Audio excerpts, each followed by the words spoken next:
अब लॉन्ड्री के पुराने तरीके को करो टाटा बाय बाय, क्योंकि भिवंडी शहर में आ गया है आयरन आउट प्रोफेशनल लॉन्ड्री, जहां आपको स्टीम आयरन, लॉन्ड्री और ड्राई क्लीन के साथ साथ कस्टमाइज सर्विस भी मिलेगी। साथ ही पिकअप एंड ड्रॉप फैसिलिटी भी है। इनके मोबाइल ऐप से आप आसानी से सर्विस बुक कर सकते हैं। Iron out professional laundry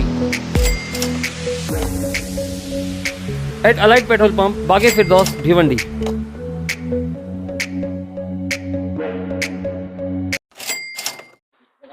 hello friends, मैं फिरोज मेमन द वॉइस में आप सभी का स्वागत है। हम बता दें, भिवंडी शहर के अंदर डेवलपमेंट पहले तो ना के बराबर था, लेकिन अब धीरे धीरे डेवलपमेंट हो रहा है। बहुत सारी ऐसी जगह है जो वीरान पड़ी थी, उसको जो डेवलप किया जा रहा है। और खास करके भिवंडी ईस्ट में हम देख रहे हैं कि जो एमएलए रईस शेख है वो अलग अलग जगह पे जाके अपनी निधि से डेवलपमेंट का काम कर रहे हैं। पिछले हफ्ते हमने देखा एक जिम का ओपनिंग हुआ था, और उसी तर्ज पे जो है भिवंडी के अंसारी ग्राउंड में, जो वंजारपट्टी नगर से जो है क्या आमपाड़ा जो पड़ता है, तो वहाँ अंसारी ग्राउंड में एक जिम का काम चालू है। आने वाले दिसंबर में उसकी ओपनिंग हो जाएगी। इसका दौरा आज एमएलए रईस शेख ने किया।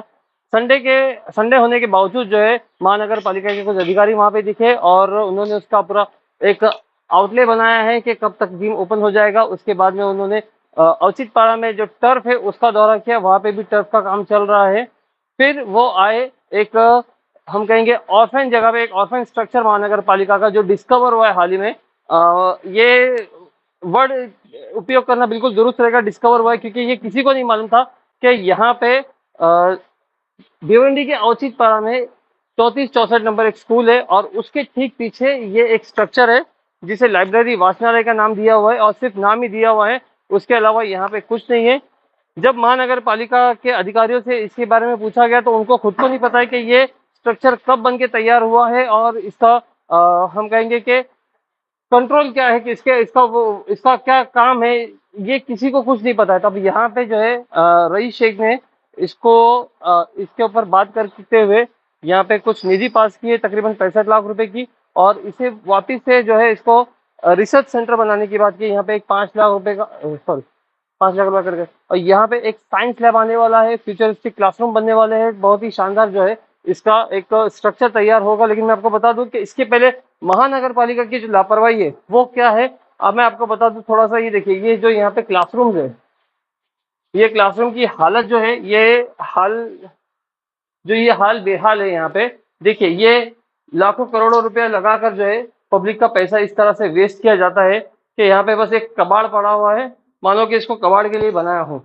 बच्चों के भविष्य के लिए, बच्चों के एजुकेशन के लिए महानगर पालिका की जैसे कोई जिम्मेदारी नहीं, बस ठेकेदारों को काम करना है, उनको कुछ एक ऑर्डर देना है। इसके लिए जो है भिवंडी शहर में काम होता है, वर्क ऑर्डर पास होता है, और उसके बाद में अपना काम करके लोग अपना अपना कमीशन लेके हट जाते हैं। स्ट्रक्चर का क्या करना है वो कोई नहीं देखता है। देखिए ये हाल है, गद्दे पड़े हैं, बेंचेस पड़े हैं, कहाँ पे। ये देखिए, यहाँ पे एक सोचने वाली बात है। ये देखिए, एक बहुत ही मैं कहूंगा कि सोचने वाली बात और हैरान करने वाली बात है कि हाल ही में शांतिनगर स्कूलों में बच्चों को बैठने के लिए बेंचेस नहीं है, और यहाँ पे बेंचेस सड़ रहे हैं।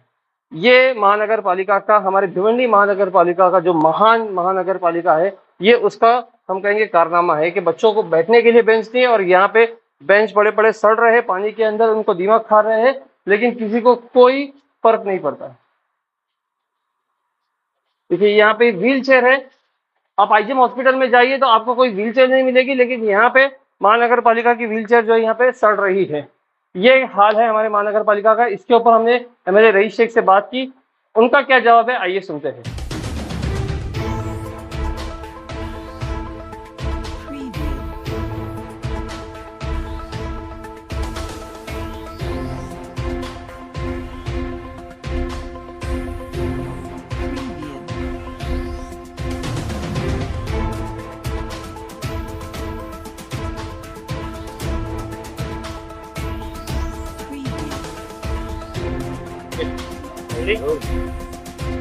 रईस भाई, जगह जहाँ अभी हम लोग खड़े हैं, यहाँ पर एक काफी खूबसूरत वाचनालय दिख रहा है, और जिस तरह से अभी हम लोग दौरे के दरमियान यहाँ पर देखी कि उसको किसी की जानकारी नहीं थी।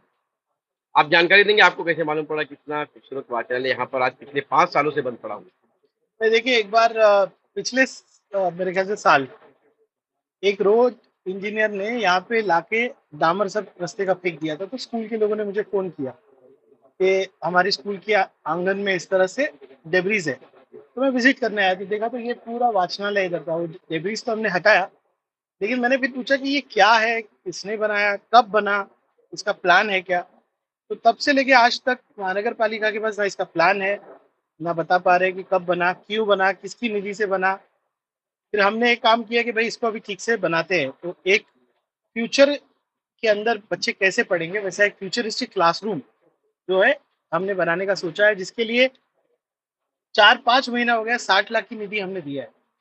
फिर आज मैंने एक 5 लाख की निधि साइंस लैब के लिए कहा है, और उसके बाद एक निधि हमने 35 लाख की प्रपोज किया जो अभी अगले हफ्ते तक आ जाएगी, जिसका टेंडर हम बना रहे हैं 35 लाख का। तो एक करीब करीब 1 करोड़ का प्लान, ये पूरे स्ट्रक्चर को जिंदा करना, यहाँ पे बच्चे आके पढ़े, हर स्कूल का बच्चा आके एक्सपीरियंस करे, इसको एक एक्सपीरियंस लर्निंग सेंटर बनाना अपने तक, ताकि साइंस कैसे होती है, कंप्यूटर्स कैसे सीखा जाता है, एक एक्सपीरियंस लर्निंग सेंटर। रविश सर मेरे साथ आइए। रविश सर आज संडे को मेरे साथ घूम रहे हैं, और हम अलग अलग जगह पे जो प्रोजेक्ट्स हैं, हमारे करीब 50 प्रोजेक्ट्स है भिवंडी शहर में, जो पिछले 3-4 साल से हम कॉर्पोरेशन के पीछे पड़े कि आगे बढ़ाइए इनको। अब मैं खुद जगह जगह विजिट करके ये प्रोजेक्ट्स को आगे बढ़ाऊंगा। ये जो पर्टिकुलर स्ट्रक्चर है वहाँ पे एक लर्निंग एक्सपीरियंस सेंटर हम बनाएंगे, चाहे जितनी निधि लगे। अभी 1 करोड़ रुपए का तो एक्सेस है हमारे पास, इसको खत्म करके और 60 लाख रुपए में अभी प्रपोज कर रहा हूँ। हर साल एक 60 लाख की निधि आती है इनोवेशन के लिए, नए काम करने के लिए, जो आमदार यूज नहीं करते। हमने पहली बार यूज किया यहाँ पर, लेकिन अभी तक क्योंकि ये काम शुरू नहीं हुआ, इस साल हमको नहीं मिल रही है, लेकिन अब ये काम शुरू होगा तो इसी साल की और 60 लाख की निधि मैं आपको यही ला दूंगा एक्सपीरियंस लर्निंग सेंटर से। तो और इसको एक मुकम्मिल एक अच्छी जगह बनाएंगे जब बच्चे आके पढ़ सके। जैसे ये एक स्ट्रक्चर ऑर्फन पड़ा था, तो ऐसे महानगर पालिका के और कई स्ट्रक्चर हो गए जो कि मतलब लोगों के इसमें ही नहीं होंगे, मतलब ऐसे ऑर्फन पड़े होंगे। देखिए, महानगर पालिका को मैंने बारंबार लिखा है कि आपके वेलफेयर सेंटर, आपके स्ट्रक्चर्स का इन्वेंट्री करो, रिकॉर्ड बनाओ, कौन स्ट्रक्चर कौन चला रहा है, किसके ताबे में, किसके कब्जे में, और मैं कितनी कार्रवाई करूंगा एज आमदार, मैं कितना बोल सकता हूँ। आमदार साहब, आपको ऐसा नहीं लगता है कि महानगर पालिका जो है लाखों करोड़ रुपया खर्च करके जो है स्टेशन तैयार करती है जनता के हित के लिए, लेकिन पूरी तरह से वो जनता उसको अपने उपयोग में नहीं ले पाती है और पब्लिक का ही पैसा हम कह सकते हैं कि बर्बाद हो रहा है। देखिए, पिछले आमदार ने इसका उद्घाटन किया था। इनको सिर्फ इंटरेस्ट रहता है कि कैसे भी पैसा खर्च हो जाए, और आपको मालूम है क्या होता है, ये आगे क्या होता है कोई देखने नहीं आता। इसके लिए देखभाल के लिए भी पॉलिसी बनाने के लिए मैंने कहा है, शहर के अच्छे लोग, अच्छी संस्थाएं इसको अडॉप्ट कर सकती है ना, ख्याल रख सकती है। तो ये सब काम आगे दिनों में आप देखेंगे, इंशाल्लाह होगा। एक लास्ट सवाल रहेगा आमदार साहब, जिस तरह से आपने कहा कि 40 से भी अधिक आपके विकास के कार्य जो है भिवंडी पूरब में किए जा रहे हैं, जैसे कि हमने देखा कि यहाँ पर एक छोटी सी लापरवाही हम कह सकते हैं, ये छोटी सी लापरवाही है, एक अगर एक छोटी जिम्मेदार है, बहुत आदमी, बड़ी। नहीं, अब अगर देखा जाए नगर पालिका की नजर में छोटी सी लापरवाही है, अगर एक बड़े यहाँ पर जिम्मेदार नागरिक लाके रख देते या उसकी जिम्मेदारी एक सौंप दी जाती, जिम्मा सौंप दिया जाता, तो आज मुझे लगता है कि ये वाचनालय जो है काफी खूबसूरती, मतलब यहाँ पर 4 चांद लगा सकता था इस इलाके में। तो आपके जो 40 से अधिक जो काम चालू है, तो उसके भी कुछ नियोजन होंगे। देखिए, मैंने महाड़ा की पॉलिसी, मुंबई महानगर पालिका की पॉलिसी, शासन का जीआर सब आयुक्त को दिए कि आप पॉलिसी तो बनाओ, अच्छे नागरिकों को आगे लाओ, शहर अच्छे लोगों से चलेगा ना। हम जहाँ जहाँ काम कर रहे हैं, मैं आपको विश्वास दिलाता हूँ कि हम पूरा नियोजन कर रहे हैं कि वहाँ पर देखभाल भी हो, इस्तेमाल भी हो। आप जब अभी आप जाके देखें, जो हमने स्ट्रक्चर देखा अंसारी प्लेग्राउंड में, मैं इसलिए उसको स्लो कर रहा हूँ कि अच्छा बने, और वो और जितने हम काम करेंगे हर जगह पे लोक सहभाग। आपने देखा कि अंसारी प्लेग्राउंड में मैंने क्या कहा, लोकल लोगों को पहले आगे लाओ, उनसे पूछो क्या बनाना है, और फिर उनके ताबे में ये चीजें दो। रहमतपुरा हॉल देख लीजिए, कितना शानदार बना, लोकल लोग मैनेज कर रहे हैं। आज कोई का ये भी जो अचानक का आपका दौरा था, क्या कारण था अचानक से आपने यहाँ पर दौरा किया? नहीं, मैं तो दौरा लगातार कर रहा हूँ। अभी मैं चीजें खुद उतर के देख रहा हूँ, क्योंकि महानगर पालिका के काम से मैं संतुष्ट नहीं हूँ कि वो लोग जो स्पीड पे काम कर रहे हैं, अब उसको फास्ट करने की जरूरत है।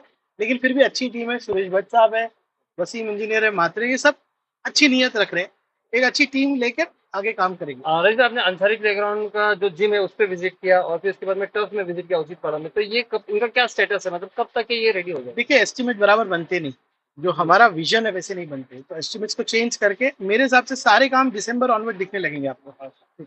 और भी कहीं आप विजिट करने वाले हैं? मैं अभी 22 बजे स्कूल में जाऊंगा, एक बहुत अच्छा हम बस स्टॉप बना